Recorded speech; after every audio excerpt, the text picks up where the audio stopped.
வணக்கம்.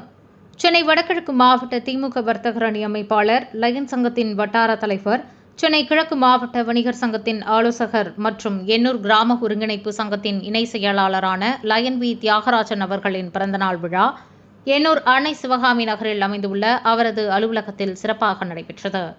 இந்நிகழ்ச்சியில் திமுக வர்த்தகர் அணியின் மாநில செயலாளர் கவிஞர் காசி முத்துமாணிக்கம், இந்திய கம்யூனிஸ்ட் மார்க்சிஸ்ட் கட்சியின் தோழர் எல். சுந்தரராஜன் உள்ளிட்ட பல்வேறு நிர்வாகிகள், வணிகர் சங்கம், லயன் சங்கம் மற்றும் சமூக அமைப்புகளின் பிரதிநிதிகள் கலந்து கொண்டு விழாவை சிறப்பித்தனர். விழாவில் தியாகராஜன் அவர்களுக்கு மாலை அணிவித்து பரிசுகள் வழங்கி வாழ்த்துக்கள் தெரிவிக்கப்பட்டது. மேலும் சமூக நலத்திட்டங்களாக சென்னை சூளையில் உள்ள சேவா சக்ரா குழந்தைகள் நல விடுதியில் உள்ள குழந்தைகளுக்கு மதிய உணவு, ஆட்டோ ஓட்டுநர்களுக்கு சீருடை மற்றும் விபத்து காப்பீட்டு பாலிசிகள், தூய்மை பணியாளர்களுக்கு புடவைகள் மற்றும் நிதியுதவிகள் வழங்கப்பட்டன. விழாவில் கலந்து கொண்ட அனைவருக்கும் அசைவ உணவும் வழங்கப்பட்டது.